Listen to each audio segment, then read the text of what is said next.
Hello guys, welcome for the first time on my channel. ऐसा बहुत कुछ आने वाला है, तो जल्दी से लाइक शेयर सब्सक्राइब सब कर देना। तो बिना किसी देरी के लेट्स गेट स्टार्टेड। ये कहानी है एवेंजर्स 1 मिलियन BC की।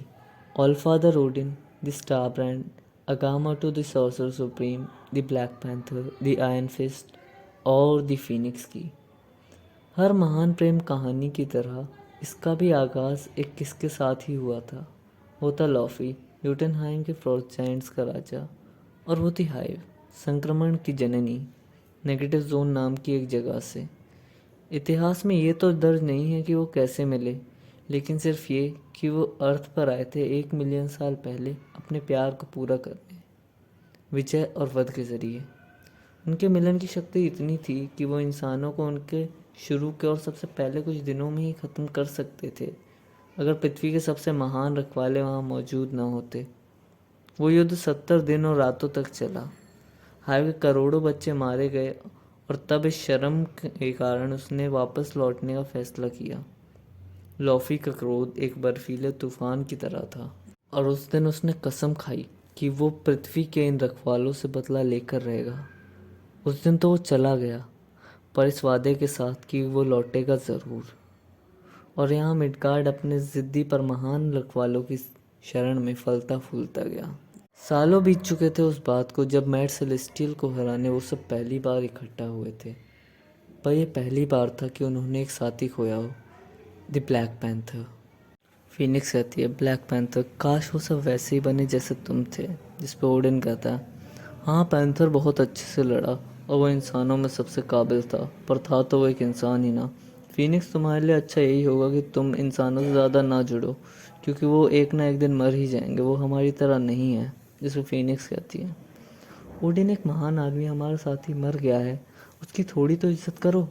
जिस पर ओडिन कहता है, मैं इज्जत करता हूँ अपनी इच्छाओं की, जिन्हें तुम अच्छे से जानती हो माई लेडी। जिस पर फिनिक्स कहती है, तुम दावा करते हो कि तुम सब जानते हो, पर असल में तुम कुछ नहीं जानते। जिस पर ओडिन कहता है, मैं जैसा हूँ वैसा ही हूँ, और मैं वही देखता हूँ जैसा सब होना चाहिए, और जानता हूँ उसे वैसा कैसे बनाया जाए। फिर फीनिक्स पैंथर ट्राइब के लोगों के पास उनका दुख बांटने जाती है और उन्हें बताती है कैसे वो देवताओं और सितारों से आई शक्तियों के साथ लड़ा, और फिर भी उन सबसे ज़्यादा बहादुर था, और उसे तो उसका असली नाम भी नहीं पता था। वो उन्हें कहती है कि उन्हें फीनिक्स से कुछ भी मदद चाहिए तो वो देगी। तो इस पर पैंथर ट्राइब की एक महिला कहती है उसका नाम मूसी था, और अगर वो उनकी रक्षा करना चाहती है तो वो इस चीज़ को भुला दे कि वो लोग एग्जिस्ट भी करते हैं। और इसके बाद सब शांत हो गए, और हर रक्षक अपने घर चला गया, और वहीं रहा जब तक उन्हें दोबारा ना बुलाया गया ओडिन के द्वारा एस्गार्ड में। उन सबको लग रहा था कि ओडिन ने उन्हें किसी युद्ध के लिए बुलाया, पर ऐसा नहीं था। ओडिन ने उन्हें वहाँ एक बहुत ही खास दिन के लिए बुलाया था।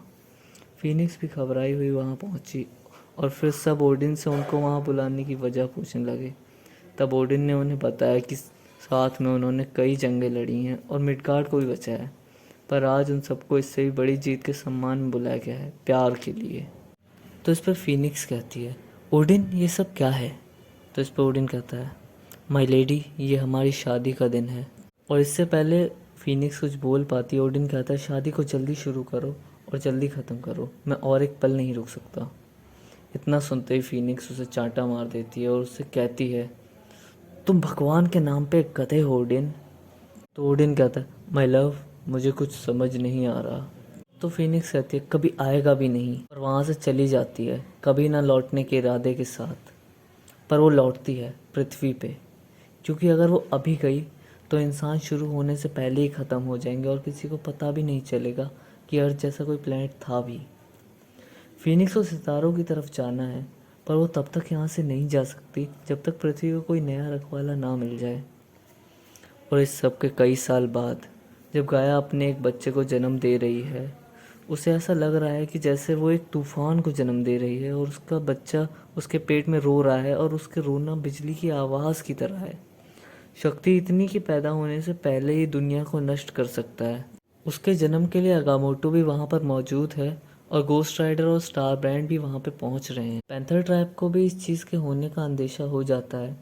आयरन फिस्ट गाया के साथ मौजूद है, और वो अपने साथ गाय के लिए कुछ दवाइयाँ और एक चेतावनी लेकर आई है कि इस बच्चे के पैदा होने से पहले ही कई दुश्मन हैं। अगामोटो को भी ऐसा ही लगता है कि रखवालों को फिर से एक बार एकजुट होना पड़ेगा इस बच्चे के लिए। घोस्ट राइडर और स्टार बैंड ओडिन से मिलते हैं जो कि नशे में चूर है और उनसे भी अपने बच्चे की खुशियाँ पीने को कहता है, पर इतने में लॉफी आके ओडिन को दूर फेंकता है और उससे कहता है कि वो अपना बदला लेने आया है। उसका एक सिपाही ओडिन को मारने ही वाला होता है कि फिनिक्स उसका हाथ जला देती है। उसे देख के ओडिन कहता है कि तुम यहाँ क्यों? उस दिन किसी को नहीं लगा था कि फिनिक्स वहाँ आएगी, पर किसी को उस बच्चे के जन्म का सच भी नहीं पता था, उसकी माँ को छोड़कर। कुछ समय पहले फिनिक्स और गाया मिली थी और उन्होंने कई चीज़ों पर बात की, जिसमें फिनिक्स ने उसे कहा कि पृथ्वी के लोगों को रखवालों की ज़रूरत है और वो यहाँ एक प्रस्ताव के साथ आई है। वो जानती है जैसे उसने ओडिन को ठुकराया, उससे ओडिन बहुत गुस्सा है क्योंकि उसने पृथ्वी और उसके लोगों को चुना। इसलिए गुस्से में ओडिन ने इंसानों से मुंह मोड़ लिया है और वो अब यहाँ ज़्यादा दिन नहीं रुक सकती, वरना फिनिक्स उस पर काबू करना शुरू कर देगी।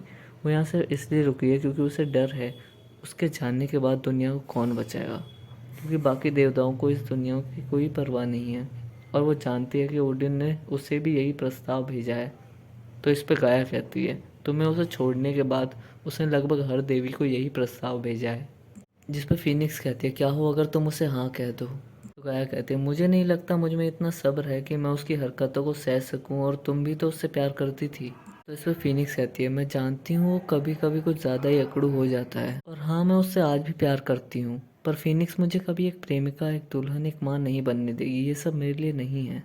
तो इस पर गाया कहती है लोग मुझे कई नामों से बुलाते हैं, मेरे कई बच्चे हैं, हालांकि उनके पिता अलग अलग हैं, उनमें से ज़्यादातर देवता और कॉस्मिक एंटिटीज़ हैं, पर ओडिन।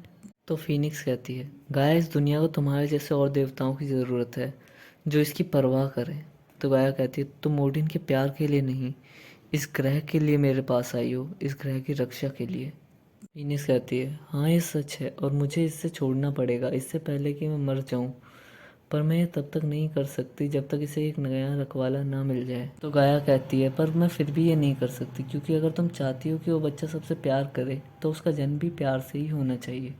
पर तुम्हारे लिए, सिर्फ तुम्हारे लिए, मैं ओडिन को एक मौका ज़रूर दूंगी, और अगर जिस ओडिन को तुम जानती हो वो आज भी उस भद्दी दाढ़ी और घटिया हेलमेट के नीचे कहीं है, तो देखते हैं किस्मत हमारी कैसी लव स्टोरी लिखेगी। फिनिक्स कहती शुक्रिया गाया।